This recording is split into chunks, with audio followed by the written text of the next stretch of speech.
بسم اللہ الرحمن الرحیم۔ تصورات میں مقصود اصلی مورف ہے۔ اس سے پہلے جتنی بھی بحث ہوتی ہے وہ مورف کی معرفت کے لیے موقوف علیہ کی حیثیت رکھتے ہیں۔ کلی جزی کی بحث ہوتی ہے، اس سے پہلے الفاظ اور دلالت کی بحث ہوتی ہے، کلی کی اقسام بیان کی جاتی ہیں۔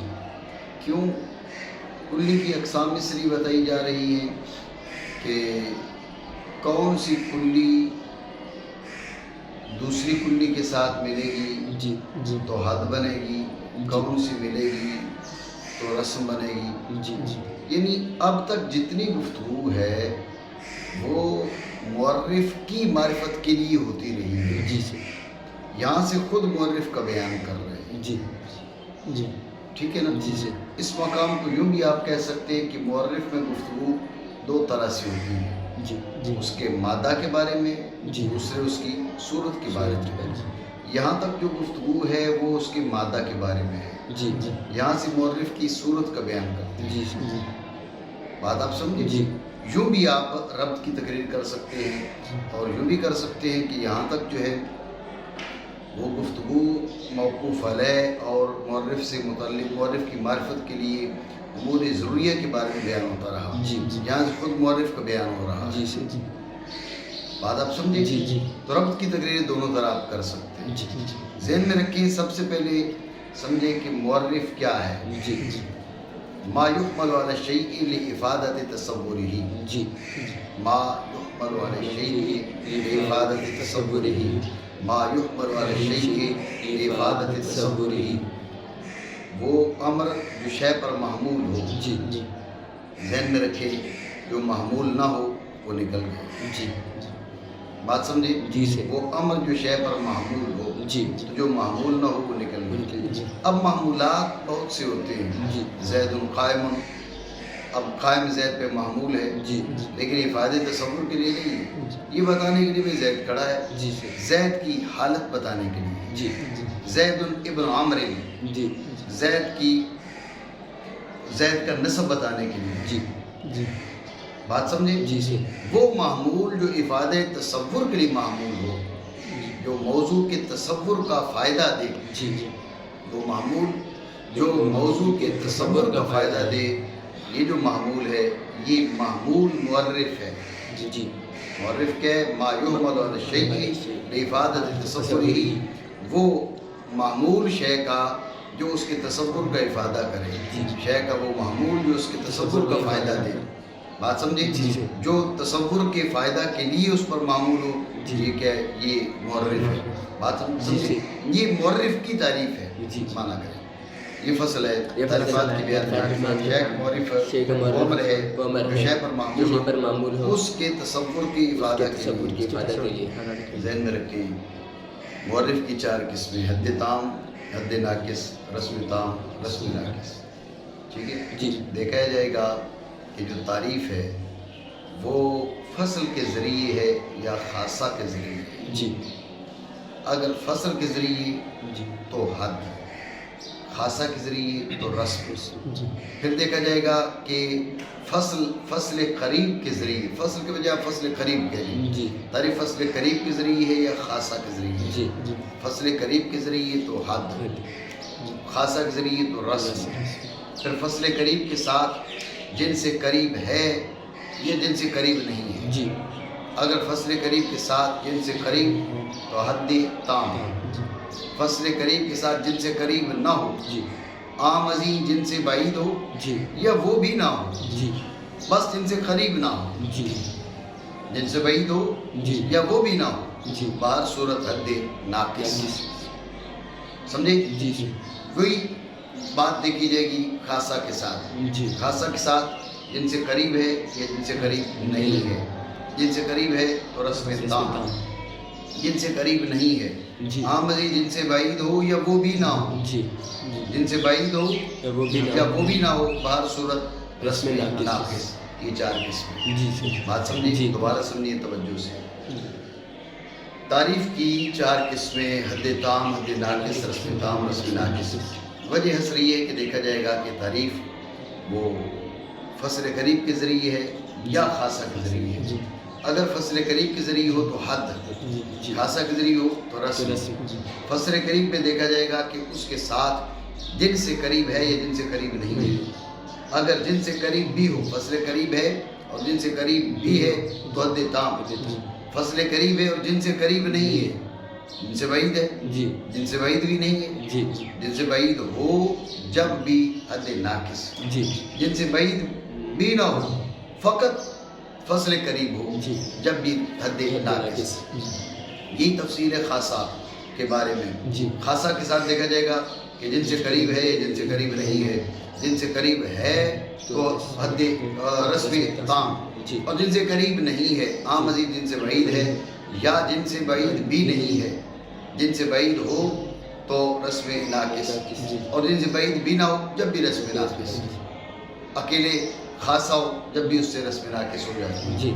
اتنی بات آپ سمجھیں؟ بات آئی ہے؟ اور وہ 4 قسم پر ہے: حد تام، حد ناقص، رسم تام، رسم ناقص۔ بس تعریف اگر جن سے قریب اور فصل قریب کے ذریعے ہو نام رکھی جاتی ہے حد تام۔ اور جو ہے اس کو حد کیوں کہتے ہیں؟ آپ یہ بات ذہن میں رکھیں کہ تعریف ارضیات ذاتیات کے ذریعے ہوگی یا ارضیات کے ذریعے؟ ٹھیک ہے، ذاتیات کے ذریعے ہو تو یہ حد ہے، ذاتیات کے ذریعے ہو تو یہ حد ہے، ارضیات کے ذریعے ہو تو رسم ہے۔ ذاتیات کیا ہے؟ جن سے قریب ذاتی ہے، فصل قریب ذاتی ہے، سمجھے؟ تو حد تام مشتمل ہے ذاتیات پر۔ حد کہیں، حد مشتمل ہے ذاتیات پر، حد مشتمل ہے ذاتیات پر۔ جب حد مشتمل ہے ذاتیات پر، ذہن میں رکھیں ارضیات میں کسی چیز کی مداخلت ہو سکتی ہے، ذاتیات میں مداخلت نہیں ہوتی۔ بات سمجھے؟ شے کی ارضیات میں کسی کی مداخلت ہو سکتی ہے، ذاتیات میں مداخلت نہیں ہوتی۔ تو ذاتیات پر جو کہ تعریف مشتمل ہے اس سے باہر سے آنے والے کو روکے گی۔ یہ حد، حد کی معنی کیا ہے؟ یہ معنی از دخول غیر ہے۔ میں وجہ تسمیہ آپ کو بتا رہا ہوں۔ اگر تعریف ہو حد تام، حد فصل قریب اور جن سے قریب کے ذریعے، تو یہ حد تام۔ اس کو حد کیوں کہتے ہیں؟ حد اس لیے کہتے ہیں کہ حد کی معنی ہے منع۔ جب یہ تعریف مشتمل ہے ذاتیات پر تو غیر کے اس میں دخول سے روکے گی۔ اچھا، جو اس کے مشمولات ہیں، اس کے اندر داخل ہیں، انہیں باہر جانے سے بھی روکے گی۔ معنی دونوں جانب سے، ٹھیک ہے نا؟ معرف کے غیر کو اس میں داخل نہیں ہونے دے گی اور معرف کے افراد کو باہر نہیں جانے دے گی۔ یہ منع ہے، اس لیے اس کو حد کہتے ہیں۔ بات سمجھے؟ یہ حد کہنے کی وجہ تام کیوں؟ تام اس لیے کہ تمام ذاتیات پر مشتمل ہے۔ بات سمجھے؟ تمام ذاتیات پر مشتمل ہے، جن سے قریب پر بھی مشتمل ہے اور جن سے اور فصل قریب پر بھی مشتمل ہے۔ جب جن سے قریب پر بھی مشتمل ہے، فصل قریب پر بھی مشتمل ہے، تمام ذاتیات آ گئی تو حد تام ہے۔ اور یہی سمجھ لو حد ناقص کیوں؟ اس لیے کہ ساری ذاتیات پر مشتمل نہیں ہے، حد تو ہے لیکن تمام ذاتیات نہیں ہیں۔ فصل قریب تو ہے، جن سے قریب ہوتی تو تمام ذاتیات آ جاتی۔ اب جنس بعید ہے یا وہ بھی نہیں ہے، کچھ نہ کچھ ذاتیات رہ گئی ہیں، اس لیے حد ناقص۔ بات آپ سمجھے نہیں؟ مانا نام رکھی جاتی ہے حد تام۔ ایسے انسان کی تعریف 7 حیوان ناطق، حیوان ہو گئے جن سے قریب اور ناطق ہو گئے فصل قریب۔ ٹھیک ہے، ذہن میں رکھیں حد تام کی مثال آ چکی ہے، ذہن میں رکھنا۔ اور اگر جن سے بعید فصل قریب کے ذریعے ہو یا تنہا فصل قریب کے ذریعے، ٹھیک ہے نا؟ جن سے بعید اور فصل قریب ہو یا اکیلے فصل قریب ہو، یعنی اکیلے فصل قریب بھی مفید معرفت ہے، مورخ بن سکتا ہے۔ اکیلے فصل قریب نام رکھا جاتا ہے حد ناقص، وجہ تسمیہ میں نے آپ کو بتا دی۔ اور اگر جن سے قریب اور خاصہ کے ذریعے ہو نام رکھی جاتی ہے رسم تام۔ رسم کیوں کہا جاتا ہے؟ رسم اس لیے کہا جاتا ہے، رسم ہے اصل الشیء، رسم الشیء اصل الشیء. جی. تو چونکہ یہ ارضیات ہیں، ذاتیات نہیں ہیں، ارضیات ہیں، تو ارضیات شے کے اثر کی حیثیت رکھتی ہیں. جی. اس لیے یہ رسم تام کیوں؟ یہ حد تام کے مقابل. جی. حد تام میں کیا تھا؟ جن سے قریب اور فصل قریب. جی. یہاں پر اس جن سے قریب وہاں پر بھی ہے، جن سے قریب یہاں پر بھی ہے. جی. وہاں فصل قریب تھی، یہاں فصل قریب کے مقابل خاصہ ہے. فرق یہ ہے کہ وہ ذاتی تھی، یہ عرضی ہے. جی. وہ ذاتی عرضی، اس وجہ سے اس کو حد تو نہیں کہیں گے، جی. لیکن اس کے مقابل یہ تعریف موجود ہے، اس لیے اس کو تام کہیں گے. وہ بھی تام، یہ بھی تام. جی. بات سمجھے؟ جی. اس کو تام اس لیے کہا تھا کہ وہ ساری ذاتیات پر مشتمل تھی. جی. اس کو تام اس کے ساتھ مشابہت اور اس کے مقابلے کی وجہ سے کہہ رہے ہیں. یہ بات ہے. جی. ٹھیک ہو گیا؟ جی. نام رکھا جاتا ہے رسم تام. اور اگر جن سے بعید خاصہ کے ذریعے ہو یا تنہا خاصہ کے ذریعے نام رکھی جاتی ہے رسم ناقص. رسم اس لیے کہ پہلے بتایا رسم شے اصل شے. ٹھیک ہے. ناقص اس لیے کہ یہ حد ناقص کے مقابل ہے. حد ناقص کہتی ہے جن سے بعید اور فصل قریب، یہ جن سے بعید اور خاصہ، یا تنہا فصل بعید، یہ تنہا خاصہ. بات آپ سمجھے؟ نام رکھی جاتی ہے رسم ناقص. مثال حد ناقص کی. آپ سوال کیسے کر سکتے ہیں بھئی حد تام کی مثال؟ تو میں نے آپ کو کہا تھا اوپر تنبیہ اسی نے کی تھی، حد تام کی مثال پیش کر دی. حد تام کی مثال پیش کر دی ہے. باقی جو 3 قسمیں ان کی مثال پیش نہیں کی، اس لیے ان 3 قسموں کی مثال یہاں پیش کر رہے ہیں. مثال حد ناقص کی، انسان کی تعریف ساتھ جسم ناطق. ناطق فصل قریب، جن سے قریب تھی حیوان. حیوان کی وجہ آپ نے جسم نامی بول دیا. جسم نامی ناطق، یہ حد ناقص. جسم مطلق ناطق، یہ بھی حد ناقص. سمجھے بات؟ بات آئی ذہن میں؟ اور جوہر ناطق کر لو. جوہر ناطق یہ بھی حد ناقص. بات سمجھے؟ کیونکہ جن سے بعید آگے بہت کئی مرتبہ سے ہوتا ہے. یہ بعید بیک مرتبہ ہے جسم نامی، بعید بدو مرتبہ جسم مطلق، بعید بسے مرتبہ جوہر ہے. ساری جن سے بعید، جن سے بعید اور فصل قریب حد ناقص. بات سمجھے؟ یا تنہا فصل قریب. آپ کہے بھئی انسان کیا ہے؟ آپ نے کہا ناطق، حد ناقص. بات سمجھے نہیں؟ یا تنہا ناطق کے ذریعے. بات آپ سمجھے نہیں؟ مانا کریں. اور مثال ہے رسم تام. تعریف انسان کی مثال حیوان داہک، حیوان ہوگی جن سے قریب داہک خاصہ. مثال رسم ناقص کی، تعریف انسان کی ساتھ جسم داہک کی یا تنہا داہک کے ساتھ. بات سمجھے نہیں؟ ایک سوال ہے جس کا مصنف رحمہ اللہ تعالیٰ جواب دے رہے ہیں. سوال یہ کہ جو نو ہے کلی کی 5 قسمیں، اس میں سے جو نو ہے وہ ہو گیا معرف. کلی کی ایک قسم ہوگی معرف، ان جس کی ہم نے تعریف کرنی ہے. رہ گئی 4 قسمیں، جنس، فصل، خاصہ، ارضیہ. جنس کے بارے میں آپ نے بتایا کہ حد تام کا بھی حصہ بنتی ہے، ناقص کا بھی بنتی ہے. رسم تام کا حصہ بھی بنتی ہے، رسم ناقص کا بھی بنتی ہے. جن سے قریب ہو یا بعید ہو.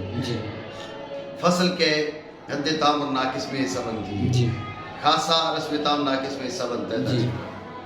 عرض عام کا بیان سہلے سے آیا ہی نہیں. سوال ہے نہیں. کلی کی 5 قسمیں، ایک معرف یعنی جس کی تعریف ہوگی، باقی 3 تعریفات کا حصہ. جنس بھی تعریف کا حصہ، فصل بھی تعریف کا حصہ، خاصہ بھی تعریف کا حصہ. عرض عام کا کوئی بیان نہیں آیا، نہ معرف میں نہ معرف میں. سوال سمجھے نہیں؟ اس کا شاعر، اس کا مصنف رحمہ اللہ تعالیٰ جواب دے رہے ہیں. حاصل جواب یہ ہے کہ اس کا جو عرضیام ہے اس کا تعریف کے باب میں کوئی دخل ہے ہی نہیں. اسی لیے ہم نے اس کو بیان نہیں کیا. اب سمجھے کیوں دخل نہیں ہے؟ ذہن میں رکھیں کہ یہ تمیز کا سہلے سے افادہ کرتی ہی نہیں ہے. اس کے مقابل غور کرنا، عرض عام کے مقابل ذاتیات میں سے جنس. جنس بھی تمیز کا فائدہ نہیں کرتی، تمیز کا فائدہ نہیں کرتی، لیکن اس کی اہمیت اس لیے کہ وہ ذاتی ہے. وہ ذاتی ہے وہ معرفت ذات کا فائدہ ضرور کرتی ہے. جی جی بعض مادہ سے تو امتیاز دے گی، یہ بھی بعض مادہ سے امتیاز دے گی، لیکن جنس جمی مادہ سے امتیاز نہیں دیتی. جی ارزیام بھی جمی مادہ سے امتیاز نہیں دیتی. جی تو جب امتیاز کا افادہ جنس نے بھی نہیں کرنا، جی ارزیام نے بھی نہیں کرنا. جی لیکن جنس میں یہ خوبی ہے کہ وہ ذاتیات سے جو ہے نا جی جی وہ ذاتی ہے. جی یہ ذاتی بھی نہیں ہے. جی جب یہ ذاتی بھی نہیں ہے اور وہ تمیز کا افادہ بھی نہیں کرتی تو اس لیے اس کا تعریفات میں کوئی دخل نہیں. جی بات سمجھے؟ جی سر. انہوں نے فقط ایک جملہ بولا لأنه لا يفيد التمييز. جی سر. تو اس پر یہ اعتراض ہو سکتا ہے کہ بھئی جیسے ارزیام تمیز کا افادہ نہیں کرتی، جنس بھی تمیز کا افادہ نہیں کرتی، جی سر. تو پھر جنس کو تعریفات میں کیوں ذکر کیا جاتا ہے؟ جی بات سمجھے؟ جی سر. وہ چاروں کی چاروں تعریفوں میں آ جاتی ہے. جی. حد تام میں بھی ہوتی ہے، حد ناقص میں بھی آ سکتی ہے، رسم تام میں بھی ہوتی جی. ہے، رسم ناقص میں بھی آ سکتی ہے. جی. وہ چاروں کا حصہ بن سکتی ہے حالانکہ تمیز کا افادہ نہیں کرتی. جی تو جیسے ارزیام تمیز کا افادہ نہیں کرتی، اسی طرح جنس بھی تو تمیز کا افادہ نہیں کرتی. جی پھر وہ کیسی تعریف کا حصہ بن جاتی ہے؟ جی. تو اس کا جواب میں نے آپ کو بتا دیا کہ بات یہ ہے کہ تمیز کا افادہ کرے جی یا معرفت ذات کا حصہ بنے، جی. تعریف ذات کا حصہ بنے، جی ذاتی ہو، وہ ذاتی ہے. جی. یہ اس کے اندر اضافی خوبی موجود ہے جس کی جی. وجہ سے وہ وہ کرتی ہے، تعریفات کا حصہ بنتی ہے. جی جی بات سمجھے؟ جی. برخلاف کس کے؟ ارزیام کے. ارزیام. ارزیام نہ معرفت ذات کا افادہ کرتی ہے جی. اور نہ تمیز معدا کا افادہ کرتی ہے، کوئی فائدہ اس کا نہیں ہے. اس لیے ارزیام کا تعریفات میں کوئی دخل نہیں ہے. بات سمجھے؟ جی سر. اتنی بات ہے. جی سر. لیکن اس پر ایک اور اعتراض خارجی ہے. جی. بعض حضرات نے کہا کہ یہ اعتراض ہونا ہی نہیں چاہیے. کیوں؟ جی. اس لیے کہ ارض عام تو تعریفات کا حصہ بنتی ہے، جی جی اس کے ذریعے رسم ناقص ہو جاتی ہے. ذہن میں رکھنا، جی اس کے ذریعے اس میں رسم ناقص ہو جاتی ہے. چمگادڑ جی اس کی تعریف کی جاتی ہے الطائر الولود. جی الطائر الولود. جی آپ ذہن میں رکھیں الطائر، جی یہ چمگادڑ کے لیے ارزیام ہے. جی جی سمجھے نا؟ جی سر. ایک فقط جو ہے وہ چمگادڑ تو نہیں اڑنے والی، نہیں. جتنے پرندے ہیں سارے کے سارے اڑنے والے. جی سر. حتیٰ کہ یہ جو ہے کیڑے مکوڑے ان میں سے بھی بہت سے اڑنے والے ہیں. جی جی ٹھیک ہے. جی. تو الطائر اس میں یہ ارزیام ہے اس کی. جی اچھا الولود بچے دینے والا، جی یہ بھی اس کے لیے ارزیام ہے کیونکہ فقط جو ہے چمگادڑ بچے نہیں دیتی، جی گائے بچے دیتی ہے، بکری بچے دیتی ہے. جی بات سمجھے نہیں؟ جی جی تو الطائر الولود، الطائر بھی ارزیام ہے، جی الولود بھی ارزیام ہے، جی اور ان کے ذریعے کیا کی جا رہی ہے؟ اس کے رسم ناقص کی جا رہی ہے. جی سر. تو لہٰذا یہ اعتراض ہے ہی نہیں کہ ارزیام تعریف کا حصہ نہیں بنتی، تعریف کا حصہ بن گئی. جی سر. بات سمجھے نہیں؟ جی یہ اعتراض تو اس کا جواب یہ ہے کہ یہ اگر کل واحد کو دیکھیں تو یہ ارزیام ہے، جی جی مجموع کو دیکھیں تو یہ خاصا مرکبہ ہے. جی عرض عام کے بارے میں جو کہا نا کہ وہ تعریف کا حصہ نہیں بنتی، جی. تو تنہا تعریف کا حصہ نہیں بنتی. جی وہ تنہا تعریف کا حصہ نہیں بنتی. لیکن ایک سے زائد آراز عامہ کو یوں ملایا جائے جی کہ وہ بحیثیت مجموع خاصا مرکبہ بن جائے جی. تو اب وہ تعریف کا حصہ بن سکتی ہے. اور الطائر الولود اکیلے چمگادڑ کی تعریف میں الطائر نہیں کہا جائے جی گا، جی اکیلے چمگادڑ کی تعریف میں الولود بھی نہیں کہا جائے گا. جی جب مجموعہ ملا تب یہ اس کا خاصہ بن گیا، جی. کیونکہ پرندوں میں سے بچے دینے والا پرندہ کوئی بھی نہیں ہے سوائے چمگادڑ کے، جی اس لیے اس کا خاصہ بن گیا. جی ہم نے یہ اکیلے الطائر ارزیام ہے، اکیلے الولود ارزیام ہے، جی. لیکن الطائر الولود یہ خاصہ ہے، جی ہے خاصہ مرکبہ. جی سر. ٹھیک ہے. الطائر الولود کا مطلب کیا ہو گیا کہ بچے دینے والا پرندہ، جی بچے دینے والا پرندہ. جی. اب پرندے بے شمار ہیں جی اور بچے دینے والے بے شمار ہیں، جی. لیکن بچے دینے والا پرندہ ایک ہی ہے اور وہ ہے چمگادڑ. جی بات سمجھے؟ جی سر. تو یہ جو اعتراض تھا وہ اس حیثیت سے تھا کہ ارزیام تنہا تعریف کا حصہ نہیں بنتی. البتہ وہ کئی آراز عامہ اس انداز میں کہ وہ بحیثیت مجموع خاصہ مرکبہ بن جائیں، جی. اب وہ تعریف کا حصہ بن سکتی ہے. بات سمجھے؟ جی سر. خلاصہ دوبارہ سمجھ لیں. اعتراض معترض نے کہا بھی ارزیام کا تو نہ معرف میں بیان کیا نہ معرف میں، تو اس کا جواب دیا کہ جو تو عرض عام ہے، نہ افادہ تمیز کرتی ہے، جی، نہ یہ ذاتیات سے ہے، جی جی اس لیے اس کو تعریف میں ذکر نہیں یہ کیا۔ کیا جی تو بعض حضرات نے کہا کہ یہ اعتراض ہی آپ کا درست نہیں ہے، جی کیونکہ آراز عامہ تعریف کا حصہ تو بنتی ہے، جی جیسے الطائر البلود یہ مثال، تو اس کا جواب یہ دیا کہ آراز عامہ تعریف کا حصہ بنتی ہے کب؟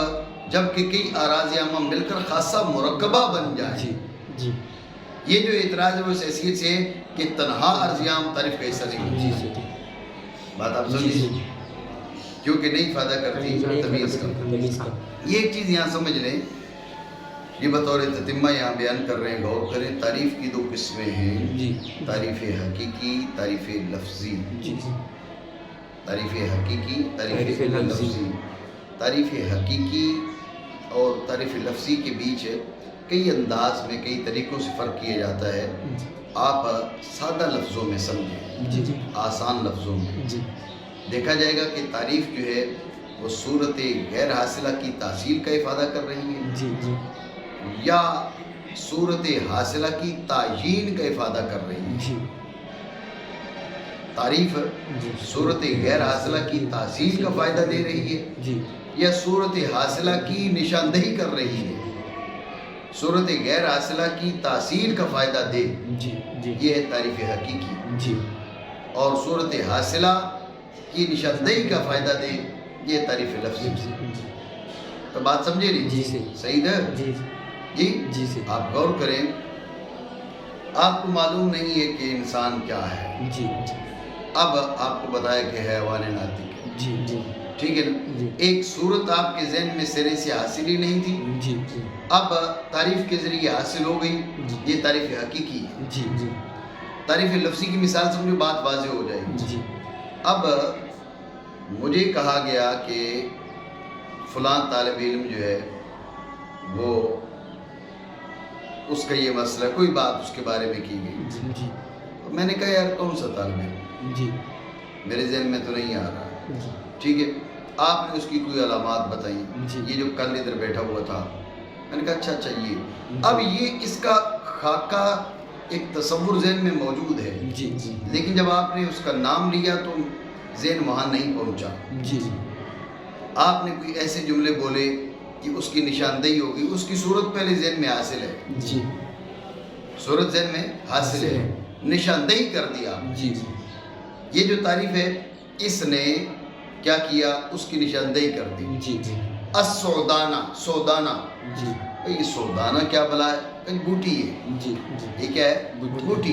جی اب بوٹی تو آپ کو معلوم ہے بوٹی کیا ہوتی ہے، جی ٹھیک ہے نا؟ جی لیکن جب کہا نہیں سودانہ، آپ نے کہا پتہ نہیں سودانہ کوئی درخت ہے، کوئی پہاڑ ہے، کوئی پتھر ہے، جی آسمان ہے، زمین ہے، کیا ہے؟ جی جی ذہن آگے پیچھے گیا، اسی کا بوٹی۔ اب بوٹی ذہن میں پتہ ہے بوٹی کیا ہوتی ہے۔ جی جی اب سودانہ کس پہ، یعنی یہ صورت حاصلہ کی تعیین، جی جی غور کرو، جی صورت حاصلہ کی تعیین، سودانہ کس صورت حاصلہ پہ جا کے لگے گا؟ جی جی اس نے کہا بوٹی پہ لگاؤ اس کو، جی غزن فر الغزن فارو۔ جی آپ نے کہا پتہ نہیں یہ کس چیز کا نام ہے، جی اس نے کہا شیر کا نام ہے، جی شیر کا نام ہے۔ جی اب شیر کا تصور پہلے آپ کو حاصل تھا، جی جی بات آپ سمجھے نہیں؟ جی صحیح۔ تو یہ جو تعریفات لغویہ ہے نا کتب لغت میں، جی بھئی دربا کے معنی یہ ہے، جی ناصرہ کے معنی یہ ہے، جی یہ جو کتب لغت ہیں ان کے اندر جو تعریفات ہوتی ہیں، تعریفات لفظیہ ہوتی ہیں، جی کیا کیا جاتا ہے؟